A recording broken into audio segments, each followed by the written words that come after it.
Telangana DCC నియామకాలపై AICC కసరత్తులు ముమ్మరం చేసింది. ఈ అంశంపై వేణుగోపాల్తో CM Revanth, deputy CM Bhatti, PCC chief Mahesh Goud చర్చించారు. తమ అభిప్రాయాలను హైకమాండ్ దృష్టికి తీసుకెళ్లారు. 15 రోజుల్లోగా డీసీసీలను ప్రకటించాలని ఏఐసీసీ భావిస్తోంది. డీసీసీ అధ్యక్ష నియామకాల అంశంపై చర్చించేందుకు శనివారం ఢిల్లీకి వెళ్లారు తెలంగాణ కాంగ్రెస్ వ్యవహారాల incharge Meenakshi Natarajan. CM Revanth Reddy, deputy CM Mallu Bhatti Vikramarka, PCC అధ్యక్షుడు మహేష్ కుమార్ గౌడ్, పార్టీ సంస్థాగత వ్యవహారాల ఇన్ఛార్జ్ కేసీ వేణుగోపాల్తో చర్చలు జరిపారు. జిల్లా కాంగ్రెస్ అధ్యక్షుల నియామకాలను పక్షం రోజుల్లో పూర్తి చేయాలని ఏఐసీసీ నిర్ణయించింది. రాష్ట్ర వ్యాప్తంగా పరిశీలకుల నుంచి అందిన నివేదికలు, స్థానిక సమీకరణలు, నేతల అభిప్రాయాలను పరిగణలోకి తీసుకుంటూ సమర్థులైన వ్యక్తులను అధ్యక్షులుగా నియమించాలని నిర్ణయించింది. ముందు నుంచి చెబుతున్నట్టుగా పార్టీ పదవుల్లోనూ 42% బీసీ రిజర్వేషన్లు అమలు చేస్తూ మహిళలకు ప్రాధాన్యమిస్తూ అన్ని వర్గాల వారికి న్యాయం చేయాలని ఏఐసీసీ భావిస్తోంది. ఈ భేటీలో ప్రధానంగా జిల్లాల వారీగా పరిశీలకులకు వచ్చిన 3 అభ్యర్థుల పేర్లపై అభిప్రాయాలను సేకరించినట్టు తెలిసింది.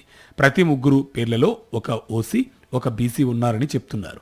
జిల్లాలో ఉండే కుల సమీకరణలు, అభ్యర్థి బలాబలాలు, పార్టీపై ఉన్న నిబద్ధతను పరిగణలోకి తీసుకుని అభ్యర్థిత్వాలపై చర్చించారు.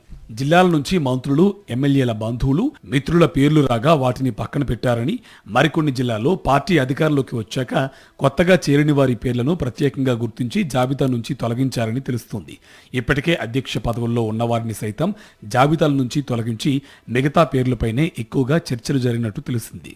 కేసీతో సంస్థాగత వివరాలపై చర్చించామని, వారు అడిగిన వివరాలు అందించమన్నారు డిప్యూటీ సీఎం భట్టి విక్రమార్క.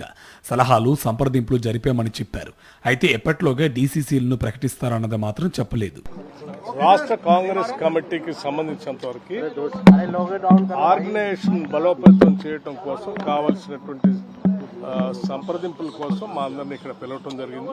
శ్రీ వేణుగోపాల్ గారితో కూర్చొని ఇప్పటివరకు రాష్ట్రంలో సంబంధించిన ఆర్గనైజేషన్ మ్యాటర్స్ సలహాలు, సంప్రదింపులు, వారికి సంబంధించిన మా దగ్గర ఉన్నటువంటి సమాచారం ఏం చేయాలో ఏంటి అని వారు అడిగారు. వాటికి సంబంధించిన సమాచారం ఇచ్చారు. అభిప్రాయాల సేకరణ ప్రక్రియ పూర్తయిన దృష్ట్యా ఇందులో 42% బీసీలు ఉండేలా హైకమాండ్ తన తదుపరి చర్చలు కొనసాగించనుంది. ప్రతి ఉమ్మడి జిల్లాకు ఒక ఓసీ, ఒక బీసీ అధ్యక్షులు ఉండేలా అభిప్రాయాలు వచ్చినట్టు తెలిసింది. మరోవైపు గత కొన్ని రోజులుగా తెలంగాణ కాంగ్రెస్లో ప్రభుత్వంలో జరుగుతున్న పరిణామాలపై కాంగ్రెస్ పార్టీ అధిష్టానం అసంతృప్తి వ్యక్తం చేసినట్లు ఏఐసీసీ వర్గాల ద్వారా తెలిసింది. ముఖ్యంగా మంత్రుల స్థాయిలోనే విభేదాలు రచ్చకెక్కడంపై పార్టీ సంస్థాగత వ్యవహారాల ఇన్ఛార్జ్ కేసీ వేణుగోపాల్ రాష్ట్ర నేతలకు క్లాస్ తీసుకున్నట్టు సమాచారం.